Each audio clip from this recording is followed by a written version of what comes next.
Hey, what's going on, my friends? Welcome to my YouTube channel. My name is Victor, and today I'm going to share with you 5 things I think you should know about the entire month of May 2023. This is going to be an intuitive astrology energy update for May of 2023, and it's a fantastic month, and I really mean that when I say it. We're coming out of a very wintry phase, spiritually speaking. The winds of change, as you may have experienced, blew in around fall of last year, winter for some of us, and it was just a lot of transformation. It reminds me of the Tower card. If you're familiar with Tarot, there's this Tower card, which basically it's a picture of a burning tower with people flying out of it, and it looks on the surface bad. And though it is challenging, it's kind of like the winds of change blow in, and they wash away all that's no longer serving you, some of which you would probably in the moment wish to grasp to. You don't understand why all these changes are happening, but they're for your highest good. They take some time to kind of be seen in that way. But anyway, that was the energy: change, transformation, healing, purging, dealing with inner child stuff, shadow work, not knowing where your life is headed until this month, May.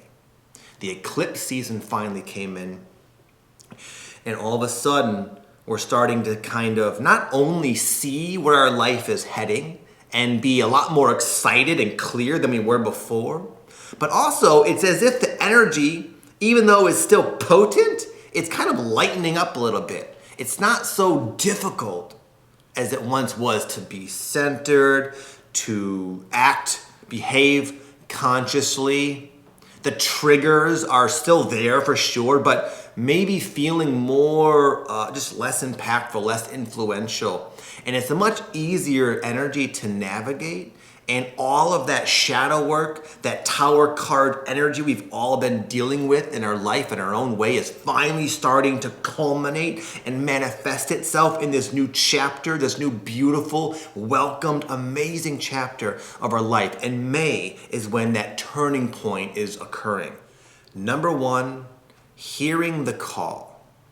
This might be the most important bullet point of the 5 things I'm going to share with you in this energy update. Hearing the call. This was inspired by something I read long ago in one of Dolores Cannon's books, The 3 Waves of Volunteers, which is all about kind of like the light workers, the people, the souls that were apparently, according to Dolores Cannon, there was a call put out in the heavens, in the higher realities, to a lot of different souls of all types, ETs, all these different types of souls were given this sort of call. And the call was, the Earth is in trouble. Planet Earth it's not looking so hot. The trajectory humanity is on, it's looking pretty grim. But there's this like hands-off policy where you can take all this for what you will. But anyway, that's what I read in the book. There's this hands-off policy, like rules within the cosmos, essentially, where the higher beings can't just come in and save the day. But there's kind of like a loophole where these higher level souls can come in and temporarily fall asleep. A lot of them have chosen kind of challenging lives and gone through traumas and things like that, knowing, however, the energies would shift and they would wake up and start to change things, change the energy, the collective consciousness, raise it from within. And that's what a lot of you are here to do. Now, what I mean by hearing the call, at least to my perspective, it's almost like we're hearing the call again. We're being reminded in our own way, in our own journey, in our own awakening, that you came to do something. I know you don't feel ready. You're never going to feel ready. But listen, there are more important things at stake here. And now is the time, whether you feel ready or not, whether you think you're ready or not, whether you look around at your life and think, oh, things are perfect for me to get going. None of that matters, because you just got to get out there and do your best. And what inspired this was a talk I listened to the other day by Eckhart Tolle. And this person came up and asked him a question. This person was a doctor. And the doctor said, listen, I'm so happy to be here. I'm learning so much. But my concern is for my colleagues. I have a lot of friends and colleagues that are doctors that they're not aware of this stuff. They're not aware of spirituality. They're not conscious yet of the spiritual dimension of life. They don't know how to be present, and they're struggling. They're suffering. They're burnt out, and all the patients are suffering because of all these burnt out doctors. And this doctor was like, what can I do? And what Eckhart Tolle went on to say, I didn't expect it. Eckhart Tolle normally has a very, he's great at dispelling very simple truths in a way that are kind of general almost. And Eckhart Tolle said, well, he encouraged this doctor, kind of put him on the spot in front of all these people. He said, why don't you start yourself? Why don't you start a support group for all these doctors? He says, you're here. You obviously are hip to this transformation going on the planet. And you're obviously awake if you're here. Why don't you be this trendsetter? Why don't you start this thing that I know you weren't expecting me to say this, and I know you probably feel ready about this, but as you said, these doctors, they need you. The world, the people in your community, your family, your friends, those you can impact, they need you. What you might not realize is what's common sense to you. What you might not realize, what's common sense to you, it's not common knowledge. A lot of the obvious wisdom and truths that you have have had this access to, people don't know this stuff yet. And most of us have available something we can do. Now, maybe you don't want to get out there like a Tony Robbins character and reach the masses. That's not everyone's role. It's not necessary. But maybe there's something you can do. And if there is something you can do, you're probably already hearing that call. The universe is probably trying to say, this is an area of your reality that needs work. And a lot of times that comes up for us in a way where we're just like, I'm really bothered by this. I look on Google and I see what's going on in the oceans, these freaking Texas-sized globs of garbage killing the plant life or the ocean life. And while everyone else is kind of going through their day, not thinking about it, it's driving you crazy. Well, maybe that's an area to look into. What can you do? Oh, there's nothing I can do. There's always something you can do. With a little bit of elbow grease, a little bit of persistence, a little bit of like almost the insistence, like I will figure something out to help the ocean. We're all creative, we're all powerful, we're all smart. We can do this. And now is a fantastic time where I'm not trying to preach to you to do this, but I'm trying to say you might be getting this inclination to do something in your own life. And I want to kind of second and concur with what Eckhart Tolle was saying and implying, that I think it's a fantastic time to really just step out of your comfort zone and do what you can to help the world, whether it be in a big or a small way. It's all impactful and all very important. Number 2, going along with this energy, I wrote down the veil is very thin.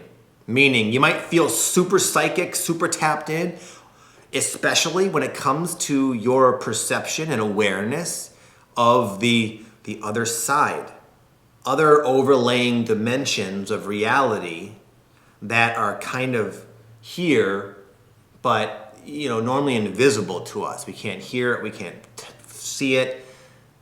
Now kind of we can, a little bit. And you might be getting that in your dream time, especially like for me, these last few nights ago, I had a dream of this one dog I had named Morrison. He was a pit bull rescue we had, and eventually I gave him to my sister, but he lived with me for about 4 or 5 years, and he was just a dear friend. He's passed now, he's a long time ago.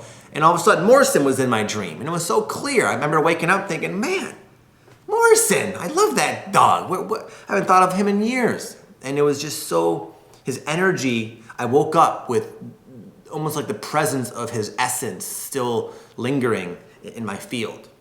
The very next night, I swear to you, I had a dream of my other dogs that I love so much, Maynard and Laney. Maynard was my one main pit bull. He was like, I've had many dogs, but he was like a soulmate. He was the one that was the hardest for me when he had to cross over. And I think about him. I do think about him all the time, but I haven't had him come into my dreams in a while. But my dream with those dogs was so real. I remember in the dream, I didn't know I was dreaming, and I said to my wife, I said, babe, there's Maynard and Laney. What the heck are they doing here? They're not even like translucent or ephemeral. They're like here. I could feel them. I could pet them. It was like they were in my physical life. And I woke up with the dogs right there. Not literally right there, but like their energy. And it was like, whoa. If my eyes were closed, I would swear to God they were in the room with me when I woke up. And this doesn't happen all the time. And it was just so nice. You know, for you, it might be something else. For you, it might just be you feel really psychic. You might really feel just super like getting, you know, synchronicity that even surprises you. I know you get synchronicity. We all do. Most of the people that watch this get some type of synchronicity. But sometimes it can be really trippy in kind of a good way. And before I move on, I'll move on in a second, but I want to share this kind of funny story. It'll take about 30 seconds. A couple nights ago, I was driving home from my friend Aaron Dowdy's house. We were watching the UFC fights. And it was funny. It was like 1 in the morning. It was late. And I found I like to sometimes drive where I'm not listening to music so I can just practice my presence. And that's what I was doing. And I found myself with this uncontrollable like desire to start singing the national anthem. I swear to God. And I was like, oh, say can. And I caught myself. And I was like, what are you doing, bro? Why are you singing the national anthem? And then as I was thinking about that, I just realized that I just want to do it. I know it doesn't make sense and it's kind of weird, but I'm just going to continue on because for some reason, singing the national anthem feels really good. And once I kind of decided that and continued on, I look up and there's maybe the biggest American flag I've seen in my entire life just waving. You know, I'm driving home and all of a sudden it's like dark. I can't see much, but there's this freaking crazy ass flag, probably like 15 feet long, you know, 8 to 10 feet tall, just flapping in the breeze. It's in front of some building, and I was like, it just tripped me out, man.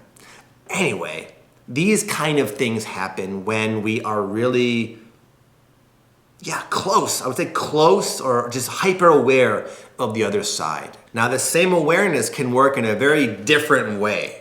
The same way you can be aware of like the other side and maybe have pleasant dreams with your dogs and stuff like that.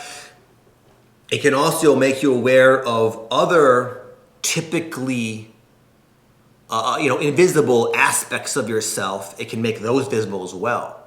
So a lot of people I've been hearing are going through what I would best call like a fear purge, where you might start to become aware or, you know, certain irrational but very strong and like almost gripping fears can come up in your life and be kind of triggered by your external reality.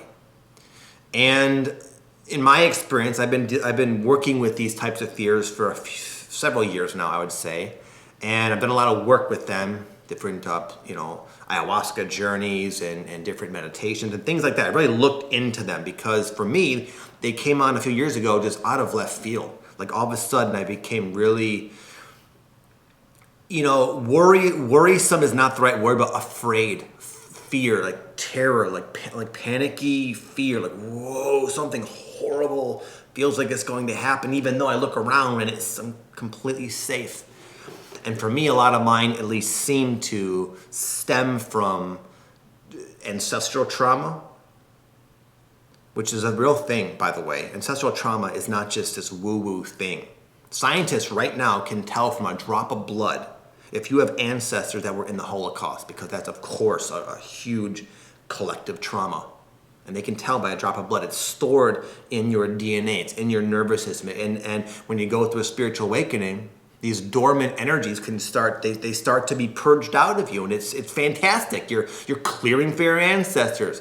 You're maybe even also clearing for these other versions of you living right now. Past lives, simultaneous incarnations that are going through stuff. You somehow can it can come up and then you look around and you have this feeling that's like of terror, panic, fear, and it might be associated with something that like loosely could justify it, but if you really think about it for 2 seconds, you realize, this feeling doesn't make sense.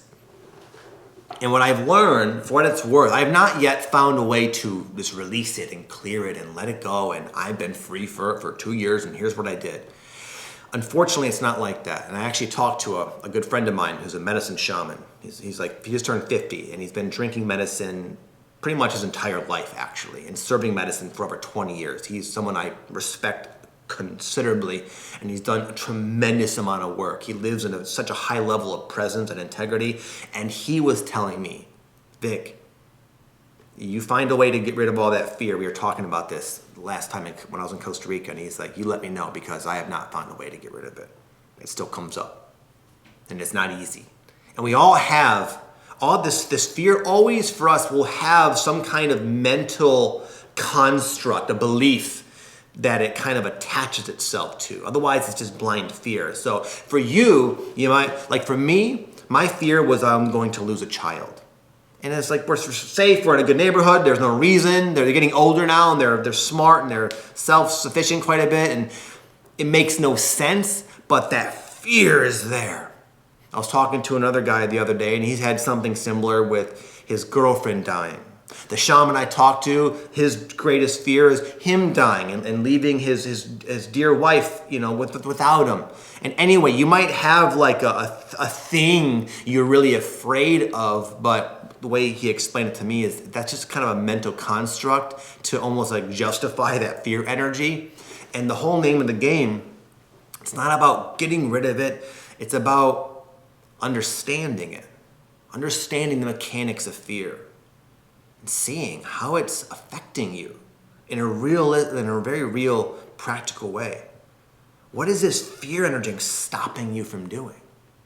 Where's this fear energy trying to convince you to play it safe, to play small, to wait, to avoid, to shrink back?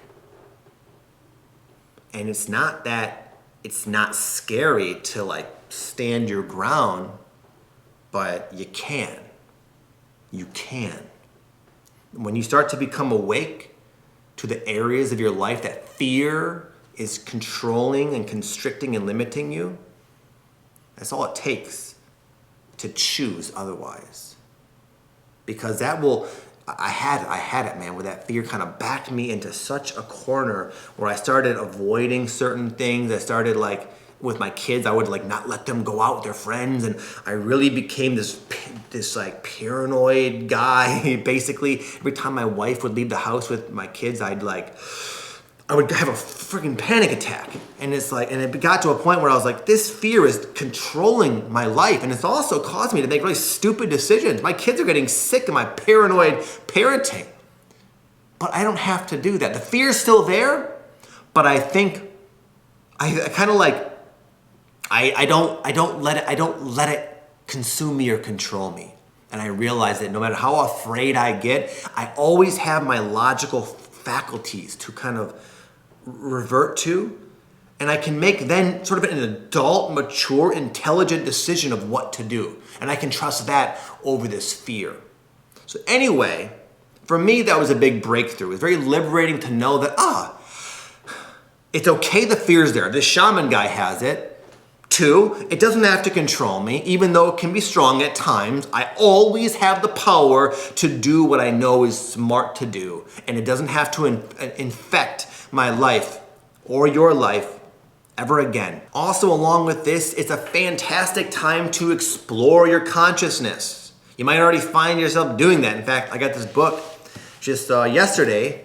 It's the Toltec Secret Dreaming Practices of the Ancient Mexicans. So for me, I've been having a lot of like dream stuff, as I mentioned. I had a really powerful lucid dream the other day, and I don't know, it just seems like a lot of times, sometimes in my life, it seems like wise to just focus on the practical and get my life in order, my relationships in order, and things like that.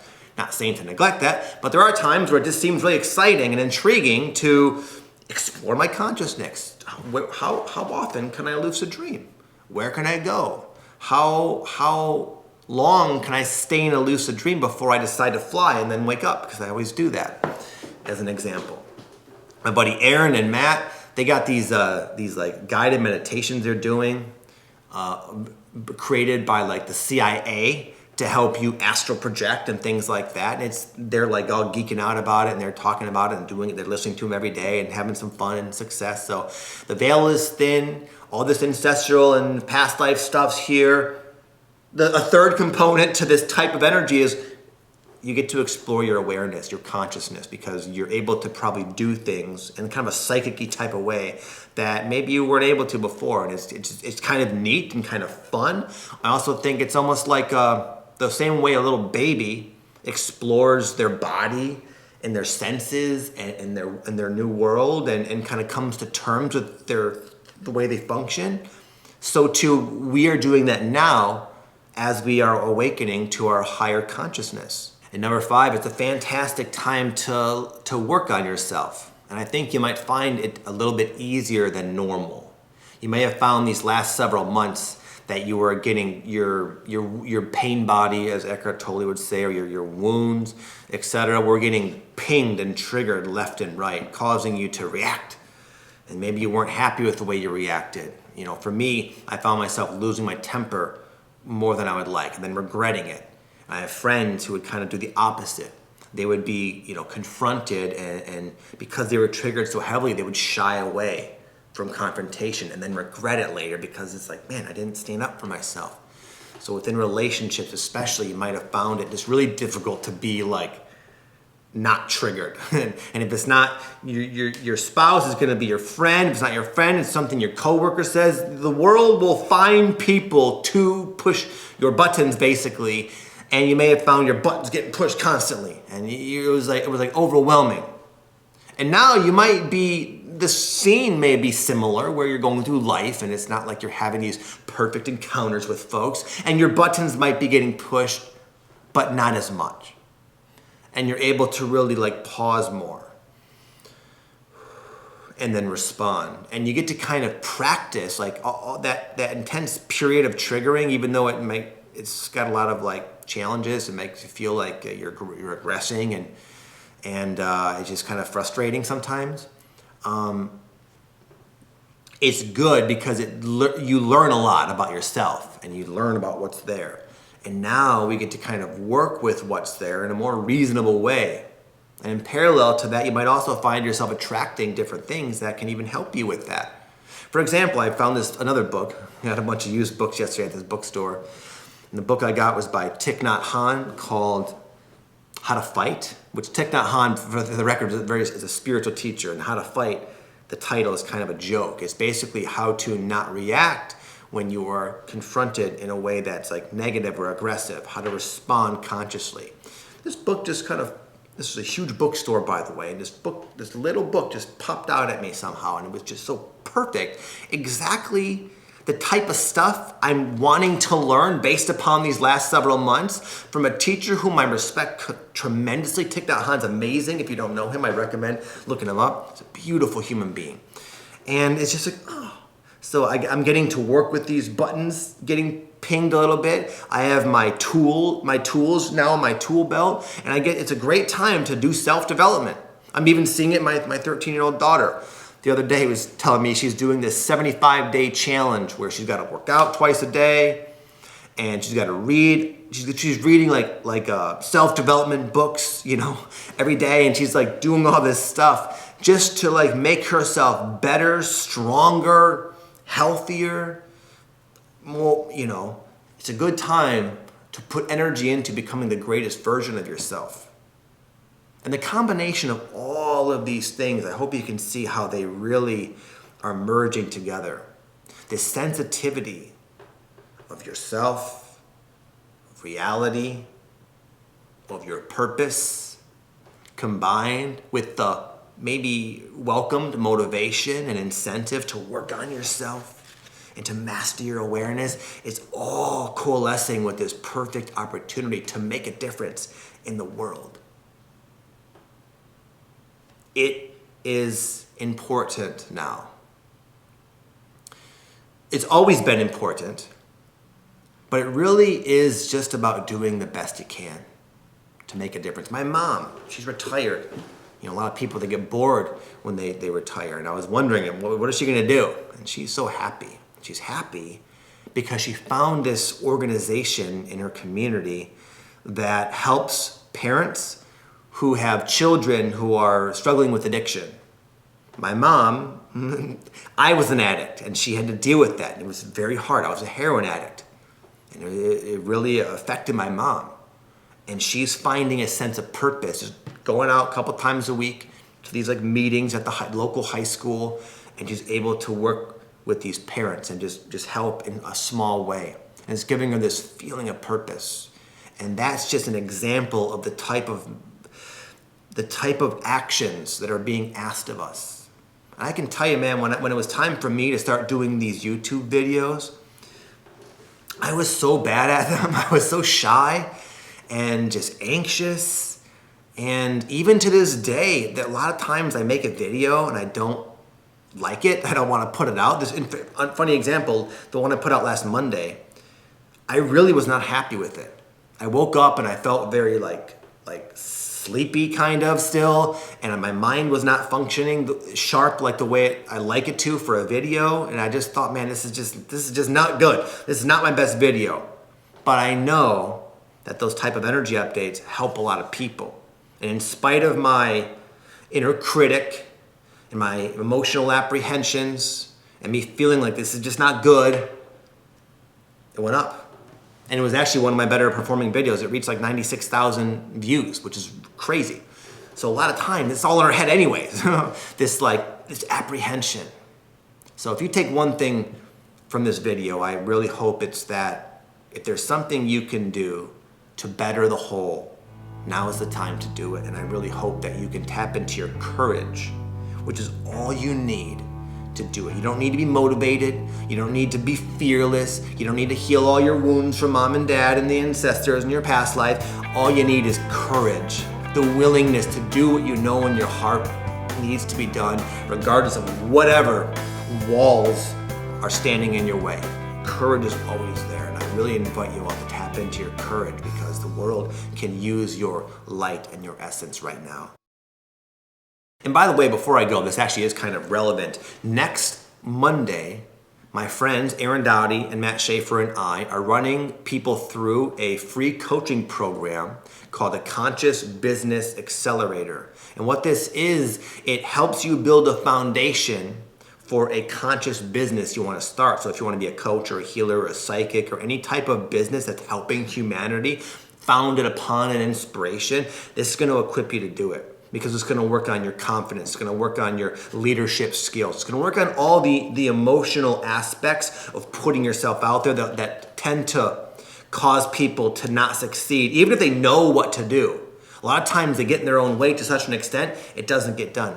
This is going to be a free 3-week program. Eventually it's going to cost $2,000. It's our first time doing it. And right now you can come and apply to be a beta tester and go through the whole thing, which includes 3 weeks of coaching with all of us for free. I'll leave a link down below if that calls to you. And if not, totally cool. I'll see you next week, my friends, or I'll see you soon in a few days with another video. Much love. Peace.